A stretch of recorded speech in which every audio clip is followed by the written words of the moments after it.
2023년 7월 17일자 슬프타임즈를 진행하도록 하겠습니다.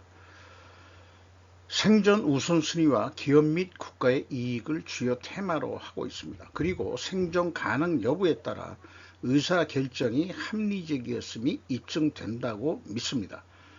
한국 저성장 구조는 뉴노멀이라는 부제를 달고 방송을 하고 있습니다. 구독, 좋아요 부탁드리고요. 배석 보시기를 바랍니다. 오늘이 제헌절이네요. 네이버에서 잊지 않게 이렇게 상징적인 거를 언제부터인가는 표시를 해주고 있습니다. 잘 해주고 있어서 감사하다는 얘기를 하고 싶네요. 주의 환기를 해주고 기억하게 해줘가지고 제헌절 경축식 참석한 김진표 의장 이제 개헌 실행할 때가 됐다. 이런 뉴스가 나왔네요. 이 서울 뉴시스 보도군요. 김 의장은 경축사를 통해 최소 개헌을 원칙적으로 삼아 다가오는 총선에서 개헌 국민투표를 함께 실시할 수 있기를 기대한다며 공감과 준비가 충분한 만큼 이제 개헌을 실행할 때가 됐다. 이번 개헌은 최소 개헌을 원칙으로 추진해야 한다고 밝혔다. 그는 구체적으로 대통령 4년 중임제, 이게 최소 개헌일까요? 국무총리 국회 복수 추천제, 국회의원 불체포 특권 폐지, 이상 3개항의 국한의 헌법을 개정할 것을 제안한다고 그렇게 얘기를 했답니다. 이분이 특히나 키가 좀 작은 것 같아요. 그래서 캐나다 트루도 총리가 왔을 때 워낙 작으시니까 트루도 총리가 다리를 벌쩍 벌려가지고 키를 낮춰서 사진을 기념사진을 찍은 게 지금 새롭게 기억이 나네요. 75주년 제헌절이었습니다. 네, 헌법, 법치가 통하는 대한민국이 되기를 바라면서 작년 한국의 경제 규모가 세계 10위권에서 밀린 것은 실질적인 성장 둔화보다 원화의 가치가 외부 충격 탓에 다른 나라보다 통화보다 더 많이 떨어졌기 때문이라는 분석이 나왔다. 파이낸셜 뉴스 7월 16일자 보도 내용입니다. 국제 비교를 했을 때 한국이 13위로서 명목 GDP라고 했습니다. 여기서 보면은 미국이 억 달러인데 억, 10억, 100억, 1000억, 25조 4600억 달러네요. 한국 규모보다 한국을 100으로 봤을 때 100, 아니 잠깐 이런 거 헷갈리네. 잠깐 1500배 규모가 더 크다는 얘기 아니에요.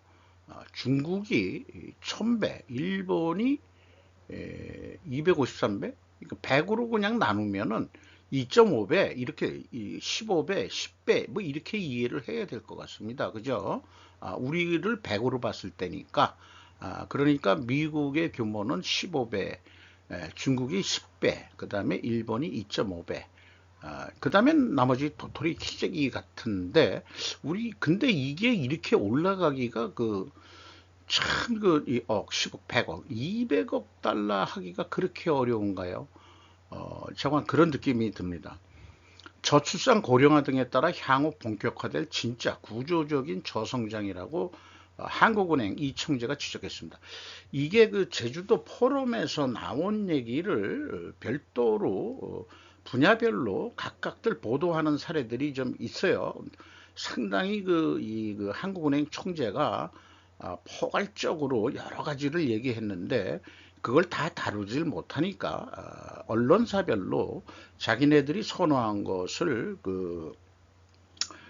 취사 선택해가지고 보고를 하는 것 같습니다.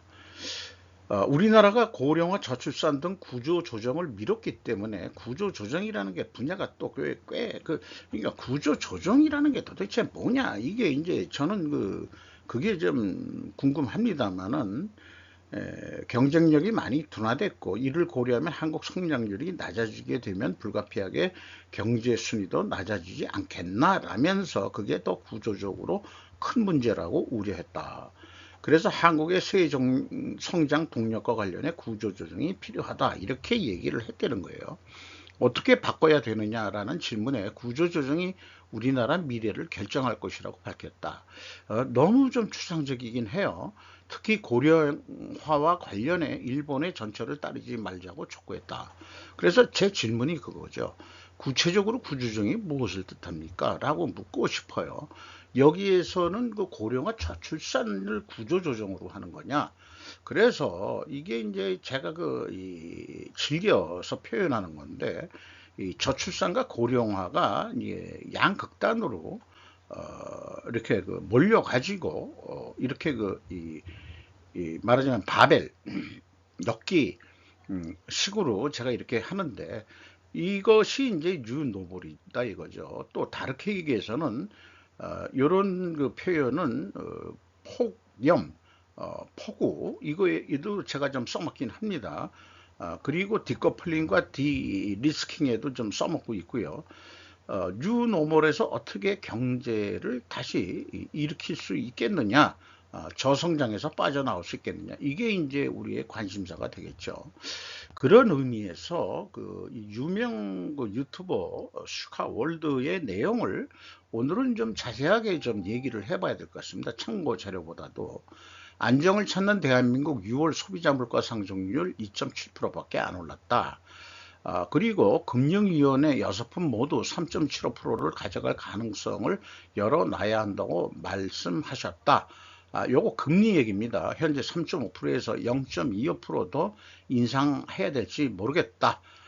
미국이 추가로 7월 달에 기준금리를 인상할 가능성이 현재 보이고 있고, 물가와 가계부채 추이를 염두에 두어야 한다. 이렇게 얘기했습니다. 문제는 한국의 가계대출에서 아주 높은 비중을 차지하는 전세보증금, 이런 부분이 또 있어요. 그래서 우리나라 부채 비율을 얘기할 때 우리나라뿐이 없는 제도이기 때문에 전세보증금을 빼고서 얘기를 하는데, 전체 가계대출에서 전세보증금 비율이 약 36% 된다는 이런 통계 자료도 소개를 하고 있습니다. 전세 자본금을 가계부채에서 포함할 경우 대한민국의 GDP 대비 가계대출 비율은 무려 156.8%로 세계 1위다. 그리고 만약에 빼고서 얘기하면 105.8%로 스위스, 호주, 캐나다보다는 약간 낮게는 돼 있는데 만만치 않게 높게 되어 있습니다. 어쨌든 OECD 평균은 64.9%인데 한국이 156.8%다 이거죠. 그리고 가처분 소득 대비 가계부채 비율 압도적 OECD 1위인데 303.7%나 됩니다. OECD 평균은 120.3%니까 우리나라 각 가정의 가계대출이 얼마나 많이 빛을 지고 있느냐 하는 것을 얘기하고 있습니다. 그래서 저 개인적인 생각은 최근에 그렇습니다. 아파트 가격은 하락해야 하는 거 맞습니다. 그리고 감가상각 제도를 도입해야 된다고 저는 강력히 이제부터 주장하고자 합니다. 제조업 중심에서 서비스업 중심으로의 전환이 구조조정인가? 구조조정이 아까 고령화, 저출산도 구조조정이고, 여기서 얘기하는 것은 제조업에서 서비스업의 구조조정, 전환, 이런 거를 한국은행 이창용 총재가 얘기했다는 얘기인데, 전 국민이 대출받아 투자하는 투자의 나라, 한국이고, 인생 역전이 부동산으로 일어나는 나라였다. 저거 못하면 결혼도 힘든 나라. 요거 공감은 합니다. 가계부채를 하향기조로 가져가야 합니다.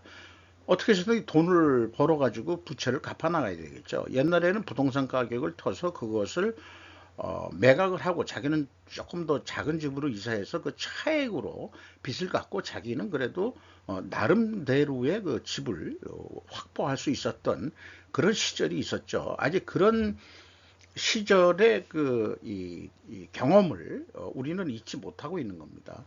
생활 물가를 보면 화폐 가치 하락이 눈에 보이고, 코리아 디스카운트, 그 다음에 이제 대주주의 편만을 드는 CEO와 이사회는 균형과 견제 기능을 상실했다.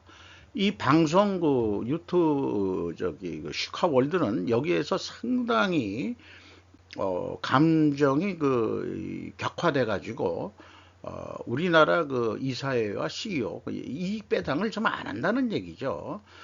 그러니까 그런 것들이 모두 코리아 디스카운트가 되는 거 아니냐. 그러니까 주식을 투자하는 사람들 입장에서는 매우 불만인 표현을 한 거죠.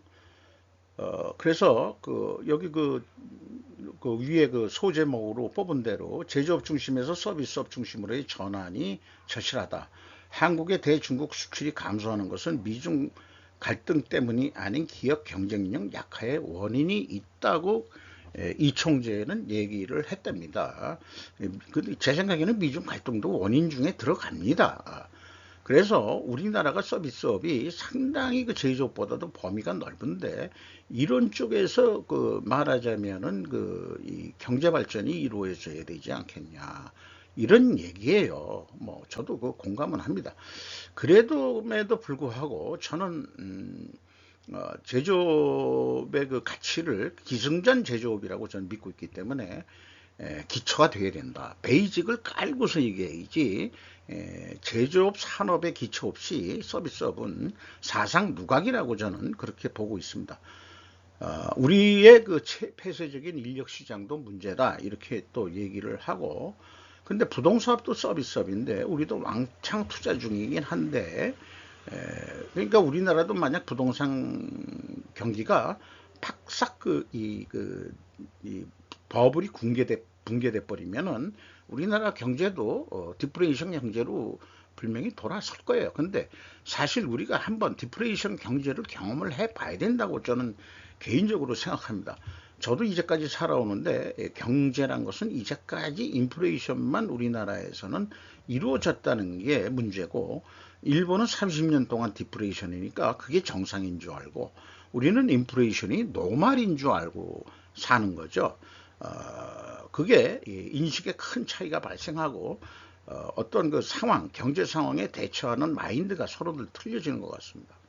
그래서 제 생각인데 대주주의 편만을 드는 CEO와 이사회는 균형과 견제 기능을 상실했다. 이렇게 이제 비판을 했는데 제 나름대로 다른 의견을 얘기를 하면은 그래서 별도 페이지를 만들어 봤어요. 이거는 읽어보는 거로 하겠습니다. 주주 이익 가치 극대화의 주주 자본주의가 주장하는 것은 단적으로 이익 배당률이 높아야 한다는 것으로 저는 이해합니다. 한국 오너기업의 경우 이익 배당률이 낮아 코리아 디스카운트의 원인이고 전문 경영인 CEO와 이사회 균형과 견제 기능 상실 비판에 대해서는 상당히 인정이 됩니다. 하지만 오너가 이익을 잉여금으로 축적하는 이유는 기업을 더 키우기 위해서일 것이라고 저는 긍정적인 측면도 좀 봐야 된다고 생각합니다. 한국 기업의 특징은 이익 잉여금률이 높다는 것이다. 오너가 어디 뒤로 빼돌렸다는 의미는 아닌 것이라고 저는 물론 이제 뒤로 돈을 빼돌리는 사람도 있겠죠. 중소기업에. 그리고 그 워렌 베퍼의 그 동업자인 찰스 민거옹도 자신은 이익 잉여금률이 높은 기업에 투자한다고 말했습니다. 왜냐하면 언제라도 이익 배당률 상향을 요구할 수 있기 때문일 것이기도 하고 또한 높은 주가 유지도 가능하기 때문일 것이라고 저는 그렇게 또 생각을 해 봅니다. 연속해서 다른 그 정치적인 국제 정세 얘기인데 바이든 러시아는 이미 패배했다. 에르도안의 전환이라는 내용으로 이번에 그 리투아니아에서 열린 나토 정상회의를 통해서 젤렌스키 하고 여러 가지 그 대화의 불편한 사항들이 잘 해결이 됐다. 뭐 이런 표현을 한 거고 유독 이번에 튀르키예 대통령 에르도안의 변심에 대해서 쭉 그 발췌를 하고 그 소개를 했습니다. 스웨덴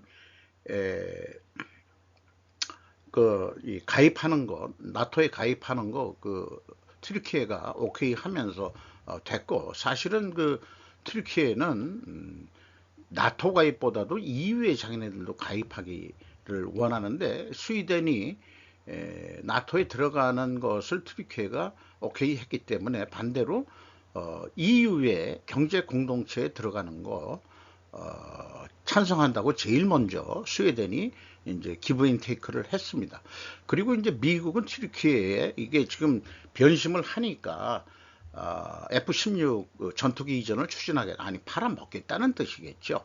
그랬더니 이제 그리스에서 이게 무슨 개똥 같은 얘기냐, 뭐 이런 얘기를 해서 역사적으로 고대로부터 이 페르시아하고 그리스하고의 전쟁, 뭐 이런 거 알겠죠.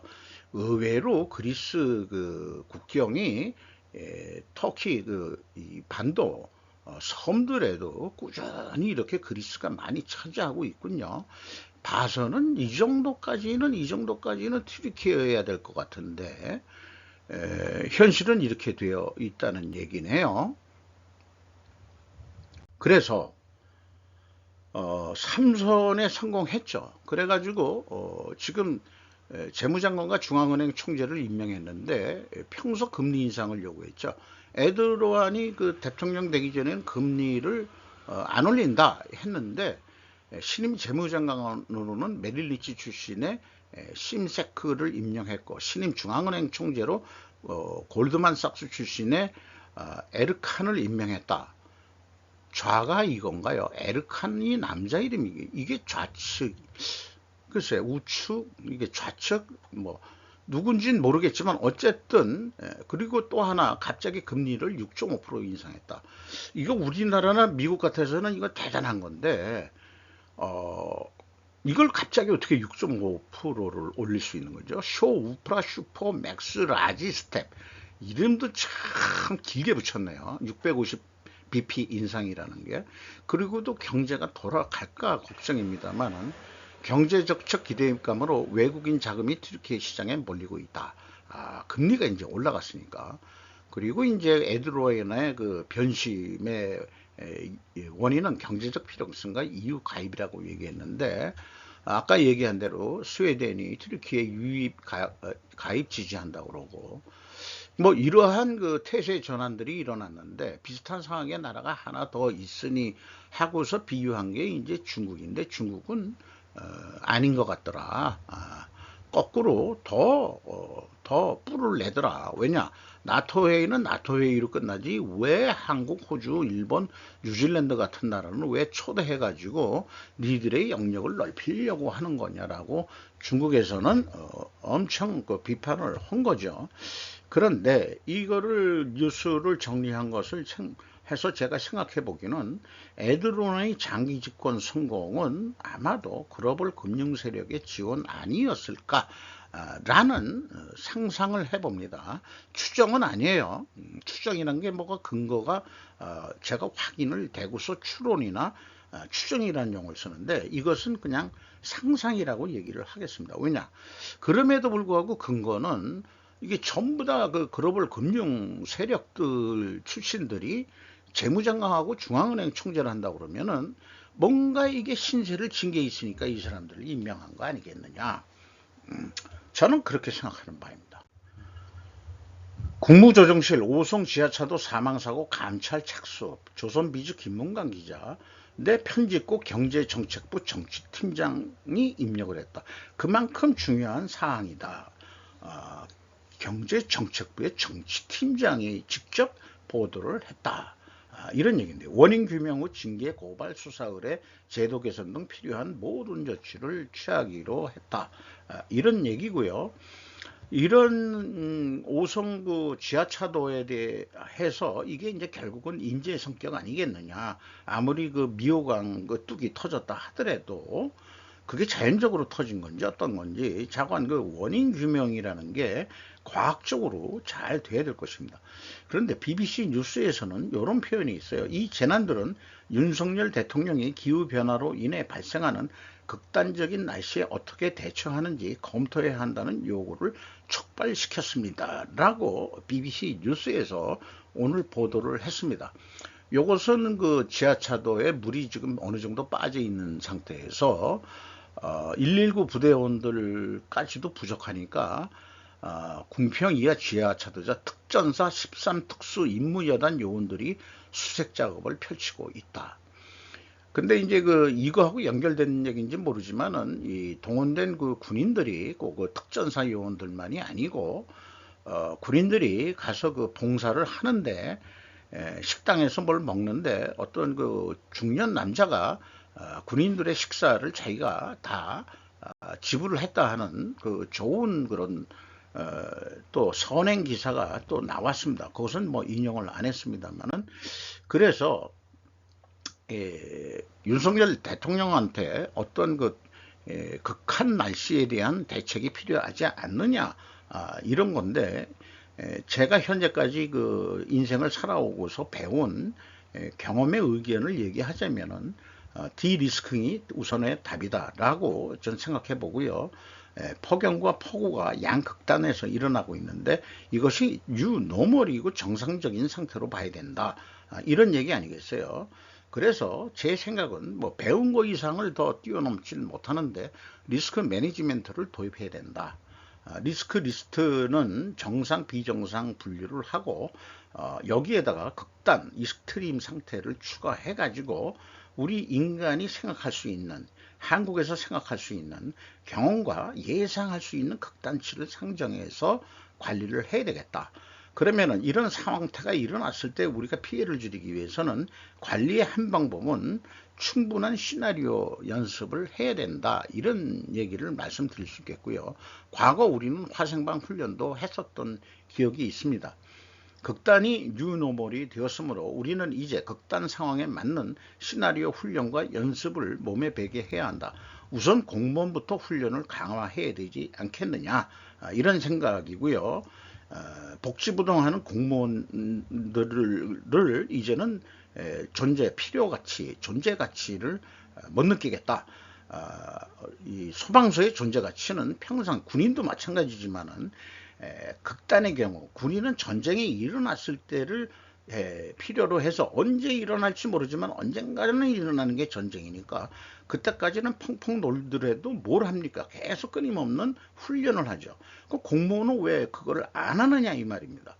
그리고 국민들은 일반적으로 경계 발령이 난다든지 이렇게 되면 안전한 장소로의 대피일 것이다. 물론 대피 장소도 잘 만들어야 되겠죠. 훈련 목표는 결국은 국민을 생존시키기 위해서 하는 것이다. 그렇겠죠. 이런 거 우리 강화해야 됩니다. 그래서 이게 뭐 비유가 맞을지는 모르지만은 중환사시 스트레스 풀려고 프로복싱 챔피언 된 대학병원 여교수라고 조선일보 최예성 기자가 오늘 보도한 내용인데요. 스트레스 풀라고 했다고 이제 31살의 교수고 그러면은 대단히 뛰어나신 분인데 어쨌거나 부패 행진을 해가지고 7전 6승 1무로 여자 무슨 급인지 모르지만 챔피언 배틀을 땄던 얘기입니다. 극단의 훈련 연속이야말로 챔피언의 자리에 오를 수 있는 유일한 길이다라고 저는 말씀드릴 수 있겠습니다. 저도 왕년에 운동을 좀 해본 놈이기 때문에 제가 이게 높은 성적을 못 냈던 이유는 결국은 훈련 연습을 게을리하고 농땡이 까고 뭐 해가지고 선배들한테 빠따 맞고 뭐 그러면서 학창 시절을 보냈던 기억이 있어요. 그럼에도 불구하고 그렇게 훈련과 연습을 강화하면은 정신력이 틀려진다. 이런 말씀도 또한 드릴 수 있을 것 같습니다.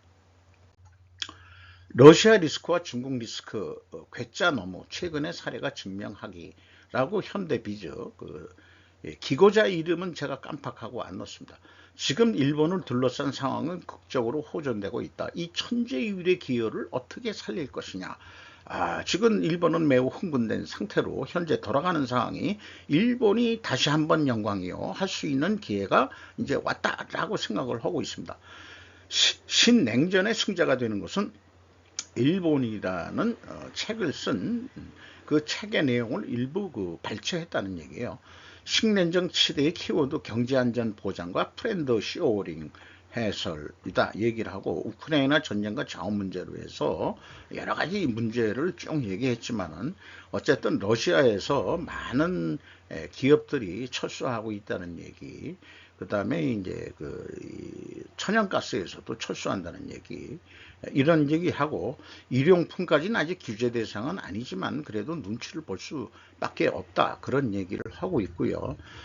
또 이제 러시아는 그렇고 중국의 유혹과 경제 안전 보장, 이런 부분도 풀어가지고 쭉 했는데, 이 자기네들이 그 당했던 얘기, 2010년에 센카쿠 제도에서 충돌 사건으로 중국인 선장을 그 구류했던 거에 대해서 보복이 일어났다는 거.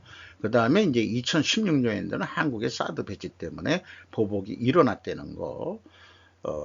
뭐 이렇게 얘기하고, 중국은 경고대로 체코가 이 대만을 방문해 가지고 경고한 대로 피아노 주문을 취소했다는 얘기도 나오고, 이런 얘기도 그쭉 얘기를 하고 있습니다. 어쨌든 결론은 이 중국은 신뢰할 수 있는 나라가 아니라 함께 물류 체인을 구축하면 경제 안보 리스크가 매우 커진다는 것을 많은 나라가 인식한 것은 확실한 것 같다. 이렇게 얘기를 하면서 이게 그러니까 디커플링이 맞는 거예요. 현실적으로는 그거를 이제 말장난으로 디리스킹 이렇게 얘기하는데, 어떻게 되든 그것은 결국 필요에 따라서 써먹을 수 있는 얘기 아닌가. 위험 회피라기보다는 그런 생각이 들어갑니다. 전국 3만 달이 언제 무너지더라도 이상하지 않는 일본의 현실이 괴짜 너무. 요거 일본 말을 우리말로 이 직역을 한 건데, 우리말로 참 좋게 번역하는 게, 일본의 현실이 비참이라든지 난감, 난제, 뭐 이런 식으로 하면 좋지 않을까.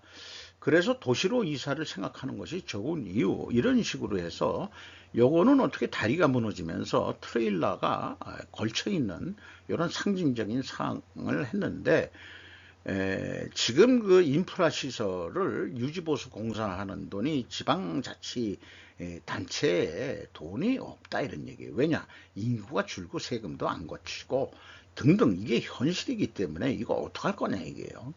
그래서 어디서도, 우리나라도 마찬가지지만은 대도시로 인구들이 몰리고, 그 다음에 이제 시골에는 이제 노인네들이 다 돌아가시면은 거기 가서 누가 살겠느냐.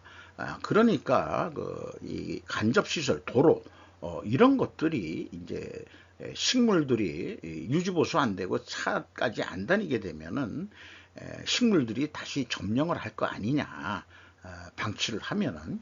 이런 미래도 생각해 봅니다. 차가 많이 다니는 도로 빼놓고, 도시와 도시를 연결하는 기간산업도로 정도 빼놓고, 지방 국도라든지 지방 도로라든지 그런 데에 있는 그 여러 가지 다리들은 유지보수할 수 있는 그런 예산도 이제는 없다.